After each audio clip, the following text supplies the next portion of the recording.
Hello students, this is our lecture number 2, chapter number 3, linear equations in two variables. As we have already completed in our first lecture that if a pair of linear equation is already given in the question, then how many solutions are there, what type of graph is there and what type of pair is there. मतलब कोई भी अगर pair of linear equation हमें given होता है तो वहां उसके कितने सॉल्यूशन आएंगे, उसका ग्राफ कैसा बनेगा, साथ में पेयर कैसा माना जाएगा, ये चीजें हमने ऑलरेडी डिस्कस किया था लेक्चर नंबर 1 में। तो आज हम करेंगे उससे रिलेटेड, बट इस बार हम ग्राफ नहीं बनाएंगे, हम डायरेक्टली फाइंड आउट करना चाहते हैं without drawing any graph that how many solutions are there, what type of graph is there and what is the type of the pair. So इसके लिए हम एक टेबल पढ़ेंगे। जैसे हम मान लेते हैं कि हमारे पास एक pair of linear equation in two variable given है। बात पेयर की हुई है तो मतलब हमें दो इक्वेशन लेनी पड़ेगी। फर्स्ट इक्वेशन मान लेते हैं a1x plus b1y plus c1 equal to 0 और सेकेंड इक्वेशन है a2x plus b2y plus C2 equal to 0।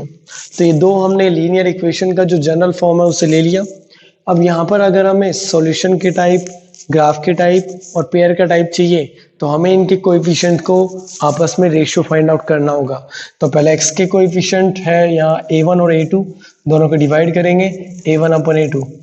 y के कोएफिशिएंट का रेशियो तो ये बन जाएगा b1 अपॉन b2 और कांस्टेंट नंबर है c1 और c2, उसका रेशियो बनेगा c1 अपॉन c2। ओके, तो फिलहाल हम a1 upon a2, b1 upon b2 और c1 अपॉन c2 से यहाँ बनाएंगे 3 कंडीशंस। Condition number 1, 2 and 3। यहाँ सबसे पहले हम लिखेंगे उसका कंडीशन के बेसिस पर सबसे पहले आएगा हमारे पास टाइप ऑफ ग्राफ और उसके रेस्पेक्टिव हम लिखेंगे नंबर ऑफ सॉल्यूशन या फिर टाइप ऑफ सॉल्यूशंस और सबसे लास्ट में लिखेंगे हम type of pair. Okay, so condition number 1 है if a1 upon a2 is not equal to b1 upon b2। अगर a1 अपॉन a2 और b1 अपॉन b2 एक दूसरे के इक्वल नहीं आते, तो अगर a1 अपॉन a2 और b1 अपॉन b2 एक दूसरे के इक्वल नहीं होंगे तो इस कंडीशन में जो ग्राफ बनेगा, इस केस में c1 अपॉन c2 को फाइंड आउट करो या नहीं करो उससे कोई फर्क नहीं पड़ता, क्योंकि c1 अपॉन c2 के ऊपर ये वाला कंडीशन डिपेंड ही नहीं करता। अगर स्टार्टिंग के नॉट इक्वल आते हैं तो थर्ड चाहे इक्वल आए या फिर नॉट इक्वल आए, कोई फर्क नहीं पड़ेगा। तो इस केस में जो ग्राफ बनेगा वो होगा इंटरसेक्टिंग लाइंस।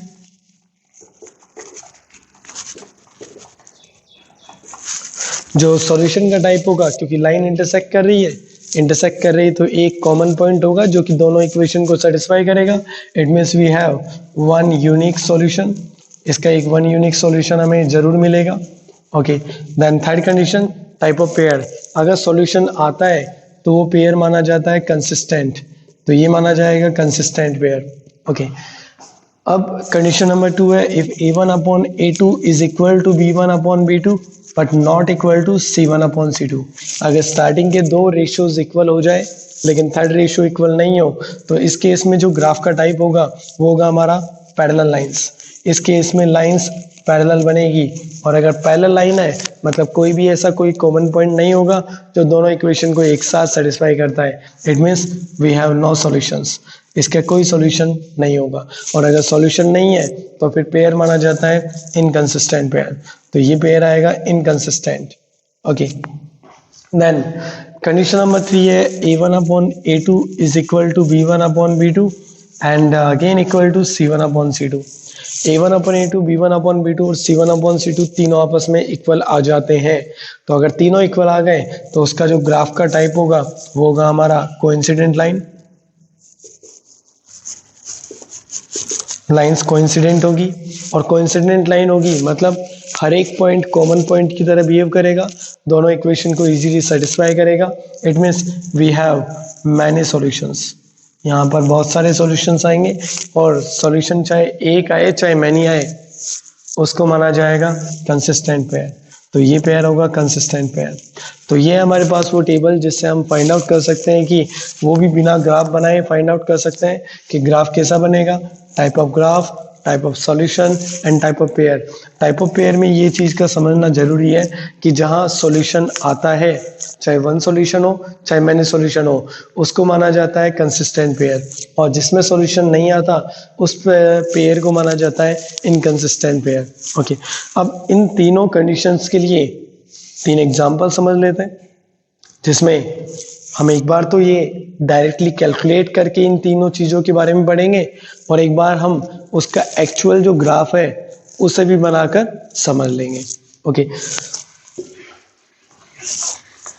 सो इन तीनों कंडीशन के लिए 3 एग्जाम्पल्स मैं यहाँ पर ले रहा हूँ।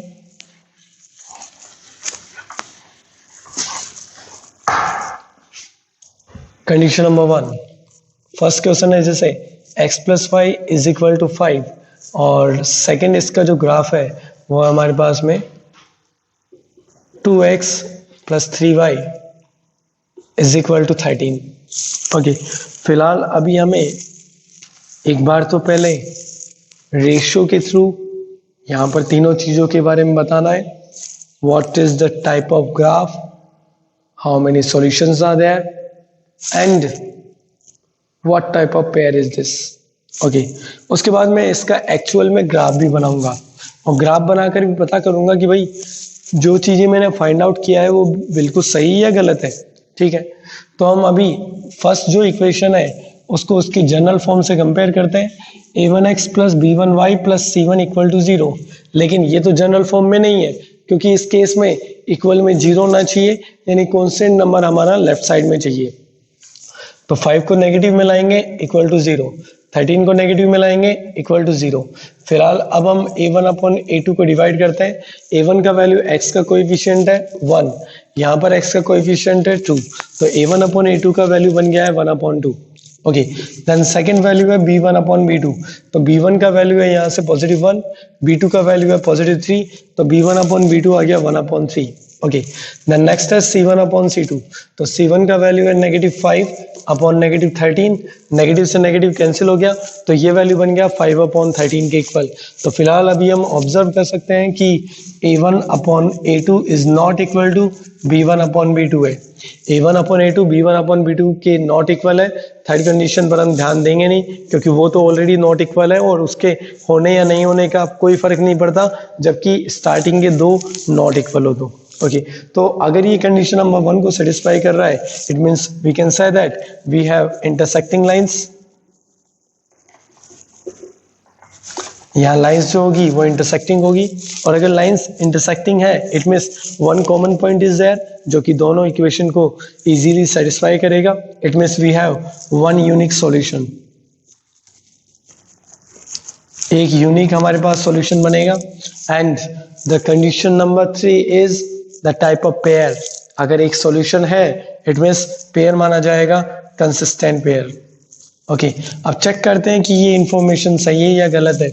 मतलब अब हम इसका एक ग्राफ बनाएंगे, ग्राफ बनाकर पता करेंगे कि वास्तव में लाइन इंटरसेक्ट कर भी रही है या फिर ऐसे ही बोला गया है। ठीक है, सो पहला इक्वेशन था x plus y is equal to 5। मैं इसका ग्राफ बनाना चाहता हूँ और ग्राफ बनाने के लिए मुझे मिनिमम इसके 2 पॉइंट मानने पड़ेंगे और 2 पॉइंट हम यहाँ सेलेक्ट करेंगे x या y दोनों में से किसी एक का वैल्यू।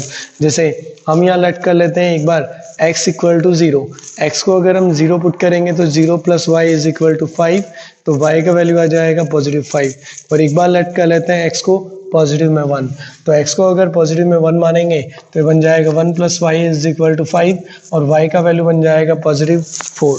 ओके, एक टेबुलर फॉर्म में x और y की इन दोनों वैल्यूज को लिख लेते हैं हम x और y के साथ। x को 0 एज्यूम किया था तो y का वैल्यू बना था 5 और x को 1 एज्यूम किया था तो y का वैल्यू बना था पॉजिटिव 4। तो x और y के वैल्यूज हमने लिख लिए हैं। नेक्स्ट हमारे पास सेकेंड इक्वेशन है 2x plus 3y is equal to 13।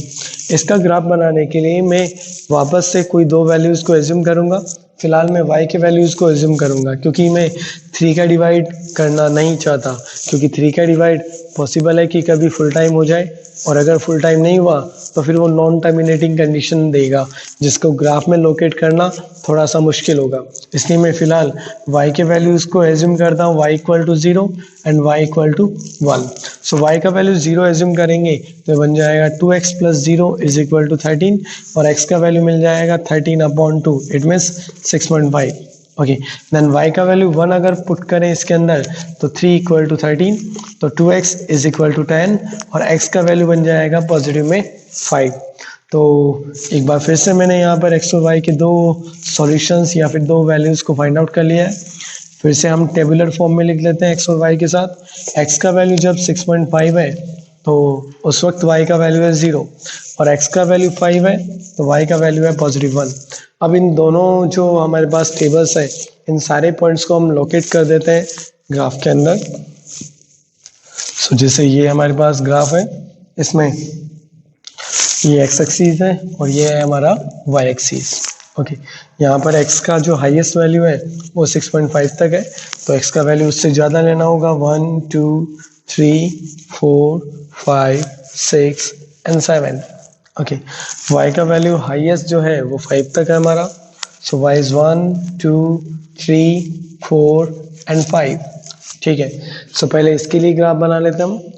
Okay, x0 y5, x का वैल्यू 0 यहीं पर रहेगा, y का वैल्यू 5, ये पॉइंट बन जाएगा। देन x1 y4, तो x का वैल्यू 1 है और y का वैल्यू 4, ये हमारा सेकंड पॉइंट।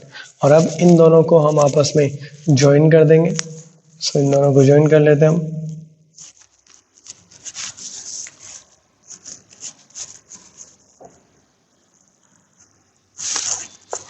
सो ये हमारा पहला जो इक्वेशन है उसके लिए ग्राफ, उसका इक्वेशन हम साथ में लिख देते हैं। सेकंड हमारे पास है x 6.5 y 0, तो x 6.5 एंड y 0। और सेकंड पॉइंट है x y y 1, तो x का वैल्यू 5 है और y का वैल्यू उस दौरान है पॉजिटिव में 1। ओके, अब इन दोनों पॉइंट्स को हम ज्वाइन कर देते हैं। सो ज्वाइन करेंगे तो यहाँ पर ये बन जाएगा इस तरह से।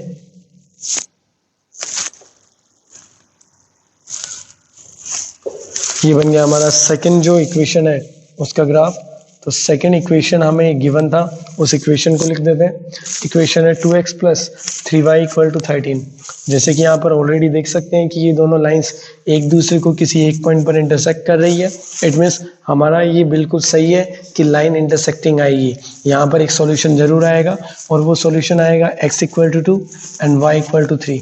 तो x equal to 2 and y equal to 3 is the solution of this pair of linear equation in two variable। मतलब लाइन हमारे पास इंटरसेक्टिंग बन चुकी है, सॉल्यूशन भी एक आ चुका है और सॉल्यूशन एक आ गया, इसका मतलब ये पेयर माना जाएगा एक कंसिस्टेंट पेयर। तो ये हमने फर्स्ट टाइप का जो क्वेश्चन है वो कंप्लीट किया। अब हम सेकेंड टाइप का एग्जाम्पल लेते हैं।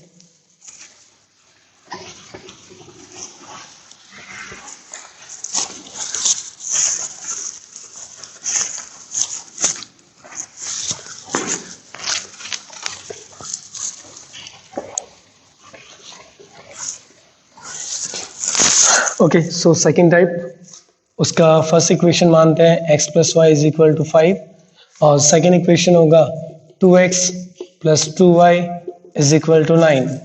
तो ये हमारे पास दो इक्वेशंस है और फिलहाल सबसे पहले तो मैं रेशियो के थ्रू इसको फाइंड आउट करूंगा कि कितने नंबर ऑफ सॉल्यूशन है, ग्राफ कैसा बनने वाला है, पेयर कैसा है, और उसके बाद यही सारी चीज़ें मैं फाइंड आउट करूंगा ग्राफ के थ्रू।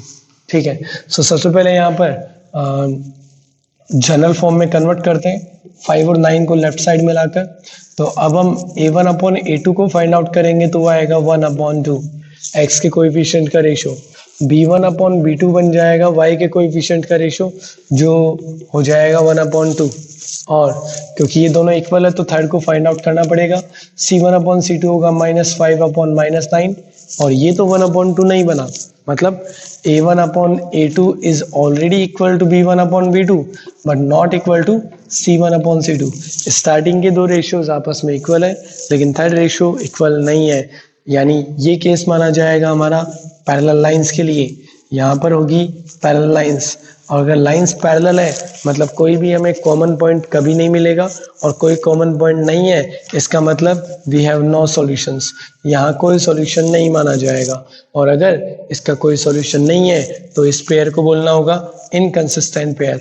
इनकंसिस्टेंट पेयर आएगा, इसका एक बार हम ग्राफ बना लेते हैं। जैसे फर्स्ट इक्वेशन तो वही है x + y = 5, इसके सॉल्यूशन हमने ऑलरेडी फाइंड आउट किए थे, मैं उसी को रख देता हूँ x और y के लिए। तो x का वैल्यू एक बार हमने 0 माना था, एक बार 1 माना था। x को 0 मानने पर y 5 आया था, और x को 1 मानने पर y का वैल्यू 4। तो ये सॉल्यूशंस तो मैंने वही लिख दिए जो मैंने प्रीवियस क्वेश्चन में किया था। अब हमारा सेकंड इक्वेशन है 2x + 2y = 9।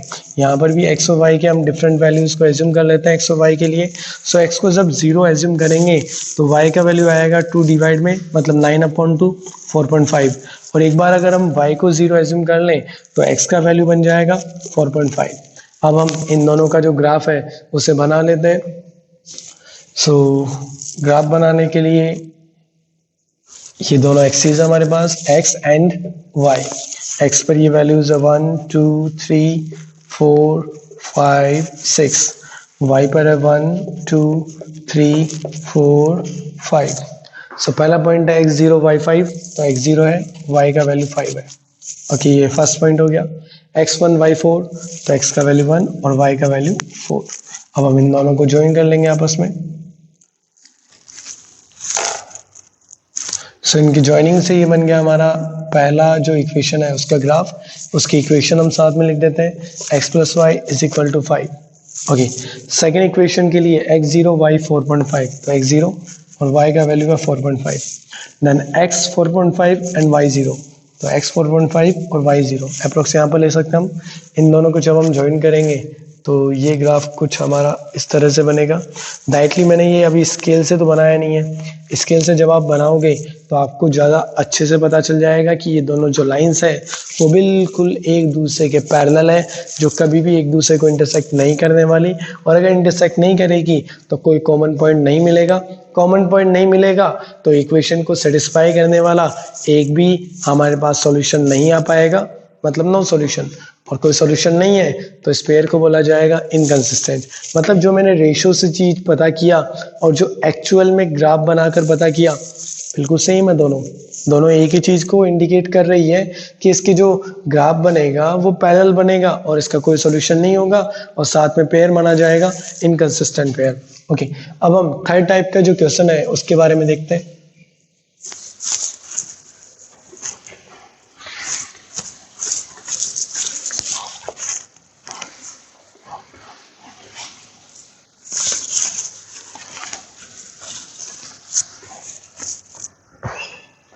So first equation को हम लेट कर लेते हैं x + y = 5, और सेकेंड इक्वेशन है 2x + 2y = 10। यहाँ पर हम फाइंड आउट करना चाहते हैं वही चीज़ कि यहाँ ग्राफ कैसा बनेगा, सॉल्यूशन कितने आएंगे और पेयर कैसा होगा। तो पहले जनरल फॉर्म में कन्वर्ट करते हैं। -5 = 0, -10 = 0। a1/a2 को फाइंड आउट करेंगे 1/2, b1/b2 को फाइंड आउट करेंगे तो वो भी बन जाएगा 1/2, और c1/c2 आएगा -5/-10, यानी ये आ जाएगा 1/2। तो इट मीन्स यहाँ बन गया है a1/a2 = b1/b2 and again = c1/c2। तीनों रेशियोज एक दूसरे के इक्वल है, और अगर तीनों रेशियोज एक दूसरे के इक्वल है तो इसका मतलब हमें ये माना जाएगा कि we have coincident lines coincident होगी, और अगर लाइंस कोइंसिडेंट है it means we have many solution many होंगे, बहुत सारे सॉल्यूशंस होंगे। और अगर सॉल्यूशन है चाहे एक हो चाहे मैनी हो तो इसको बोला जाएगा कंसिस्टेंट पेयर। ये होगा हमारा कंसिस्टेंट पेयर। ओके, अब हम इसका एक्चुअल में ग्राफ बनाकर भी पता कर लेते हैं। ग्राफ बनाने के लिए x + y = 5, इसके दो सॉल्यूशन हम बिल्कुल वही निकाल लेते हैं। x और y के लिए x को 0 मानने पर y का वैल्यू 5 और 1 मानने पर y का वैल्यू 4।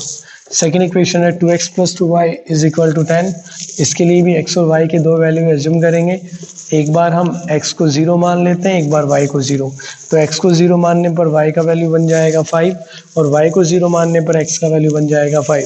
अब इन दोनों को हम ग्राफ में लोकेट करते हैं। सो ग्राफ में लोकेट करने के लिए जैसे ये हमारे पास में दो एक्सीज है, एक है एक्स एक्सीज, सेकेंड है वाई एक्सीज, और इन दोनों के लिए जैसे एक्स का वैल्यू 1 2 3 4 5, यहाँ वाई का वैल्यू 1 2 3 4 एंड 5।